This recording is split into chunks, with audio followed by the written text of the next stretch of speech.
Le président de la plateforme pour l'engagement citoyen de Côte d'Ivoire, dénommé PECSI, a conduit une forte délégation chez le président du Parti ivoirien du peuple, PIP, M. Tano Abizi.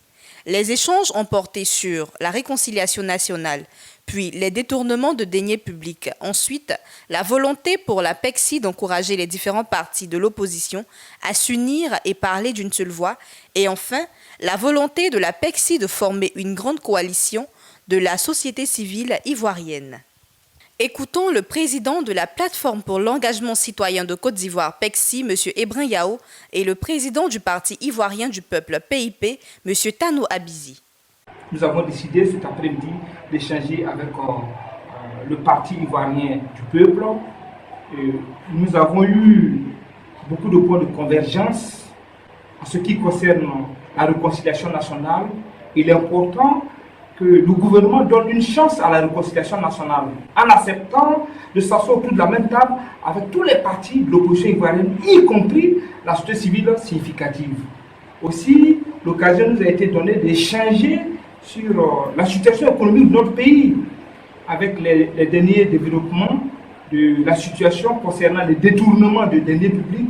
Vous convenez avec moi, aujourd'hui, l'Ivoirien lambda n'arrive pas à avoir 2 repas quotidiens et des individus qui ont été nommés à la tête de l'État détournent des milliards, pendant que nos jeunes frères, plus de 60% de la jeunesse, croupissent sous le poids de la misère la plus extrême et sont au chômage. Nous disons que cela doit s'arrêter. Ensemble, Monsieur le Président et moi, nous avons convenu de nous retrouver et aussi interpeller le gouvernement ensemble, demander à Monsieur le Président Alassane Dramane Ouattara de prendre ses responsabilités afin de sanctionner tous ceux qui volent. On doit pouvoir les arrêter. Parce que ce sont des Ivoiriens comme les autres.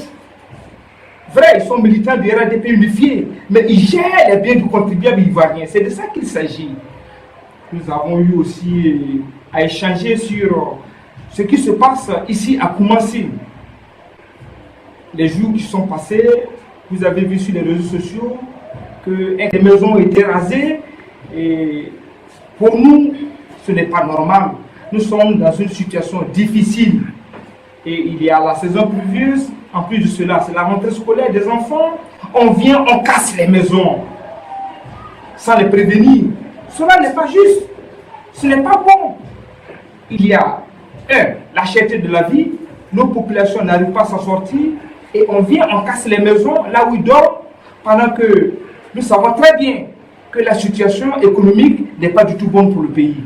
Donc nous avons tenu à interpeller le gouvernement, et le Premier ministre Patrick Kachi, afin qu'il puisse prendre ses responsabilités et voir dans quelle mesure on pourrait aider nos populations à s'en sortir, parce que la Côte d'Ivoire traverse une crise sans précédent, une crise vraiment difficile. On a eu l'occasion de faire un tour d'horizon pour les différentes actions qui sont menées au niveau de la population de Koumassi. Nous vous disons merci et nous vous encourageons à persévérer et à soutenir nos parents de Koumassi, et que Dieu vous donne cette force nécessaire. Je vous remercie. Ce jour, nous avons reçu notre frère Ebrin Yao de la structure FC. C'est-à-dire que le pays, la direction du pays se joint à moi pour lui dire encore une fois merci pour cette belle rencontre. C'est ce que nous souhaiterons. À chaque fois, il faut de temps en temps se voir et puis échanger de la situation sociopolitique. Et les points que nous avons évoqués sont des points à l'ordre du jour.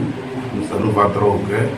Et pour cela, nous disons encore une fois merci, et que les Ivoiriens comprennent le message que Ebrin Yao vient de nous faire parvenir ce soir. C'est un bon message, un message qu'il a parlé tout à l'heure de la paix. Il a parlé aussi des thèmes que nous devons discuter à l'Assemblée nationale, qui nous estimons que ces thèmes-là ne sont pas mieux pour les Ivoiriens. En tout cas, tous ces points que nous avons évoqués sont les bienvenus, et nous sommes fiers de cette belle rencontre. Et encore une fois, Monsieur le Président, Monsieur Ferrero, et continuez, et nous demandons à Dieu d'aider mon frère à réussir dans cette très belle mission. Il a l'habitude de faire des visites auprès des hommes politiques, de la société civile, et nous demandons à Dieu de l'aider dans cette belle mission. Il vient de commencer, c'est encore lourd, mais je pense qu'il connaît très bien son efficacité. C'est un monsieur qui pèse lourd, qui a la détermination. Je pense qu'il va réussir. Monsieur le Président, encore une fois, merci, et puis que Dieu vous aide dans cette belle mission pour que vous réussissez. Je suis fier, je vous remercie. Ok, merci.